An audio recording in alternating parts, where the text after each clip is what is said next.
Hello and welcome back. This video is the second in the series looking at black and white conversions of color images. And once again we're looking at the ceiling of the church. And on this video we're going to look at changing the image to black and white using the channels. Now if you're going to have a look at your channels just by clicking on the channels palette, you can see you have three channels: red, green and blue.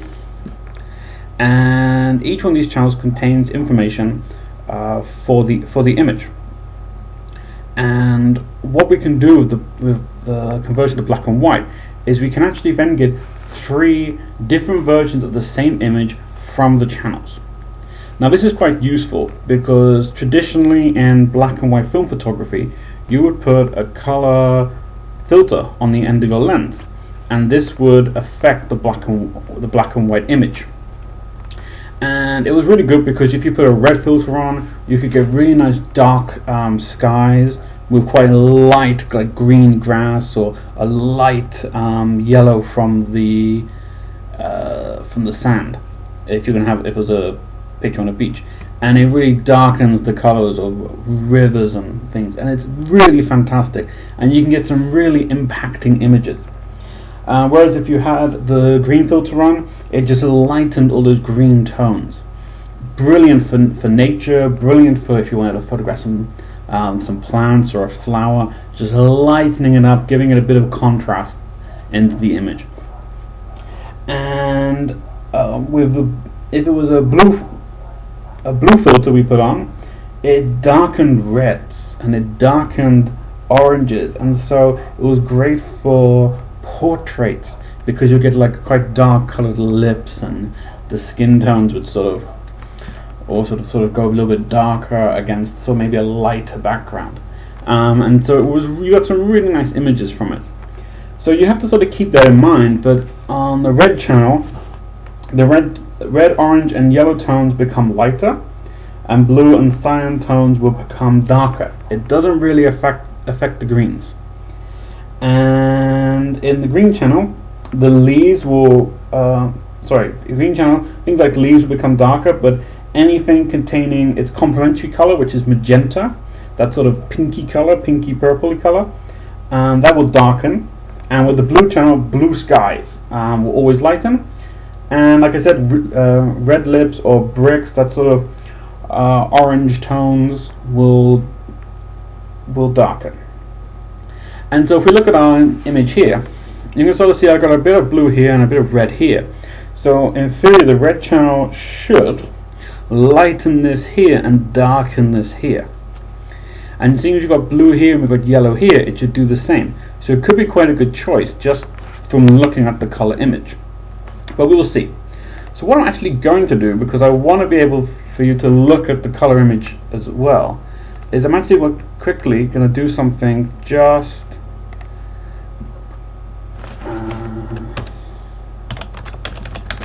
white. Okay. And this is just so we can flick back and you can see the difference between the two. So what we do is click on your channels, and then you have this little drop-out menu here, and then you click split channels. Now what this will do is it now gives you three different images. This one here is the red image, this is the green, and this is the blue.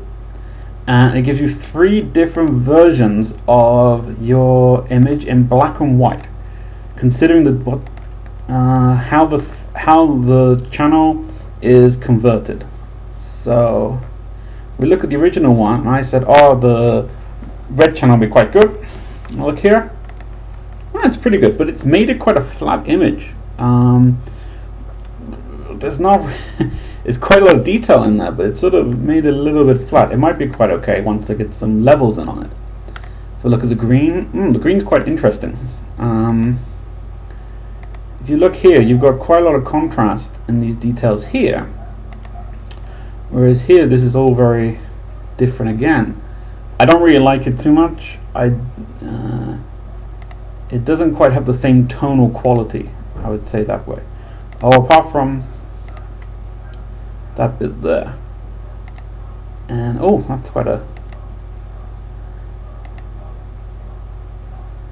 you see that's the difference between these two. This is the red and the blue. It's quite a,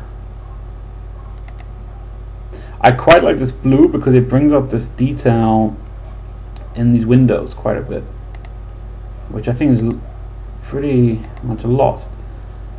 But I do prefer this centerpiece here. Okay, what I would normally do now is take this image and make an adaptation. But what I'm going to do quickly is just duplicate it because I have another idea which I'm going to try out in a moment just to show you what you can do.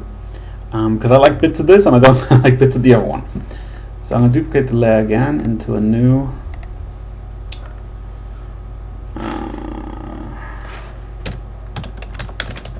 Let's put it black and white too. I'm going to be quite simple. On my name calling. Okay. Now this is the image I'll just work on that one for a minute. So what you normally do is just close down the ones you don't need. So I'm using the blue, but I'm also going to keep the green. Sorry, the red for a minute. So I'm going to close the green. Okay. No, I don't want to save it. And I'll work on this. So what you could then normally do is just maybe just do a quick bit of levels adjustment. Just to bring the darken image down a bit here.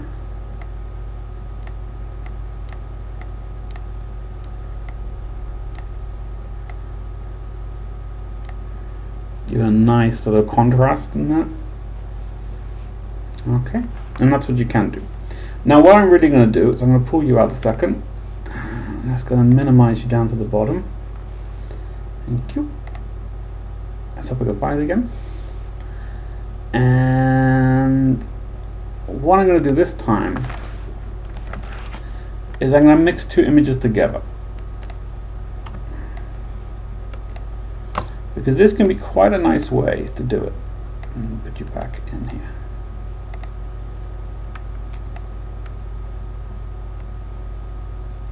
Okay. So what did I like from each image? Really, what I liked is I'll rename the layers quickly. So this one was the red one, and this one was the blue one. And what I like from the red one is I like this bit in here, and I like this more on the outside here in these four corners. And whereas on the blue one I quite liked this side bit here and this rim bit here. So what I'm gonna do is I'm gonna quickly grab my tablet. Lots of noise today. Put on there. Invert you. Get my brush. A better brush. Turn myself around.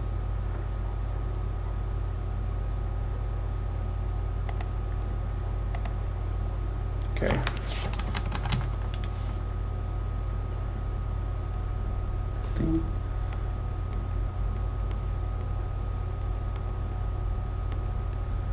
Okay.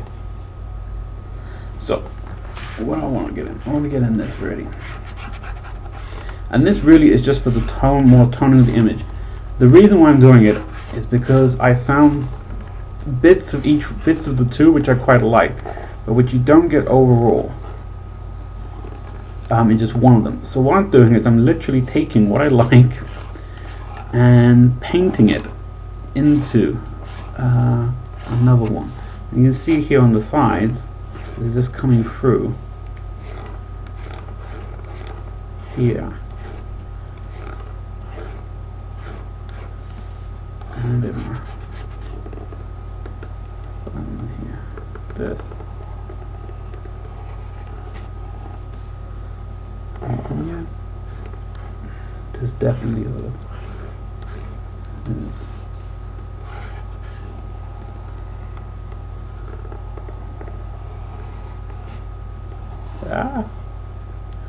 Okay, it's looking quite good.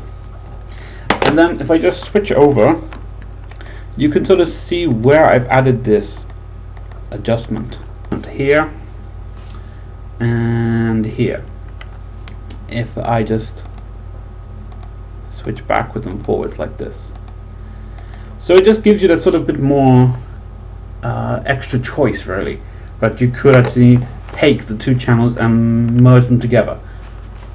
And so if you even compare just the, if I do a quick edit on here, so I just do an adjustment to my levels. Oh no, I did that on this other one, sorry. Here it is. So I pull this in here. Let's quickly new levels, have a quick look.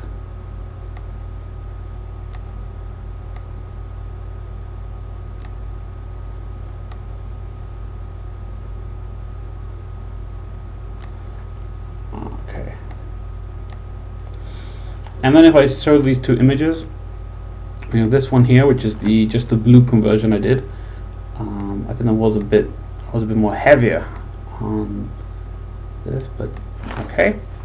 And when we look at this one here looks at such better image. Just this detailing in here, it looks so fantastic. Whereas this one doesn't really have it, and it's just so dark and it's just so heavy. That's because of this this adjustment I made on the levels. I could just make it a bit lighter, but still it's not as good as what I've got in this one. So I quite like it. What I wanted to show you really was how this affects landscapes as well, because one of the big thing about using these filters in black and white was for landscape photography. So I've got an image here which I've taken, and if you just go through the same process again, so go to channels and then the split channels. Okay, find the one I'm looking for, that one there, and you can see the difference just within the sky. And so this was the red filter, which darkens the sky and darkens the water,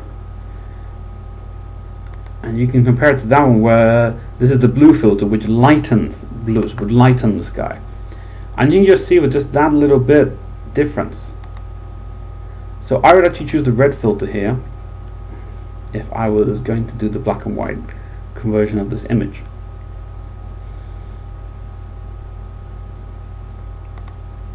Over the other two. I would possibly keep I might merge the two again and use the blue just to keep this building in, and then use the red for the sky here. And I'll just quickly demonstrate that again, how we can merge those two together. So we just take the blue, make that bit, drop that in. We don't need you anymore. Oh.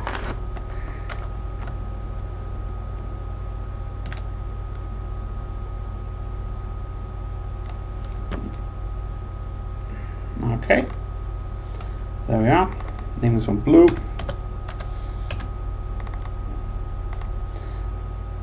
Name this one red.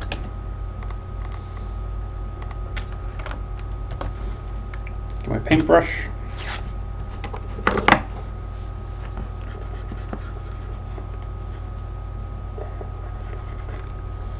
I'm just being very, quick and I'm not actually doing it as carefully as I would normally, but it's just to give you this sort of feeling of how the two images can really look together.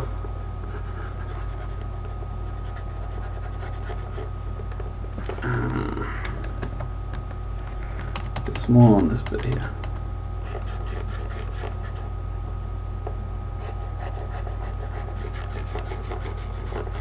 I use a brush with like a very soft brush with a low opacity, just to slowly paint things in, so that you don't get like too much mistakes where it looks like sometimes you see a bit like this, really, where you see that. I don't really like it, so I prefer to use like a very soft brush with a low opacity, just to paint things in. And I'm really very quite brush. I'm not really very careful, because I remember in the darkroom when I used to have to do such things like dodging and burning, it was not so you could never be really so perfect all the time. So it just gives it quite a feel if you're quite rough with it. And you can sort of look to see how your mask is looking, just to see how things are in place. So there we are, that's roughly it. So it's really just darkened this and gives it a bit more contrast, and you can even see it here. It's just lowered the histogram in the midtones a bit. Let's do it quick. Also pretty good actually. I'll probably just darken that down a bit.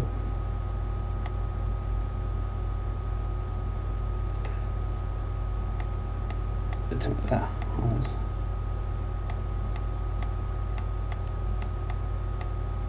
I like it like that. So you get the leather sort of feel. Okay, so this was so that's the final that image. I'll put that on the blog so you can see it. And this is the final of the church image using the channels mixture, and this is the one just using the single channel. So this was using the 2 channels, and this using the single channels. So we just compare that one back to here. That's what the original looked like, and that's what this one looks like.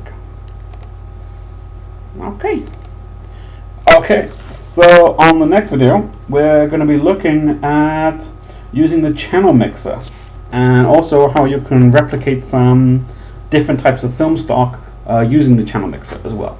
Okay, thank you very much for watching, and I hope you come back the next time. Bye bye.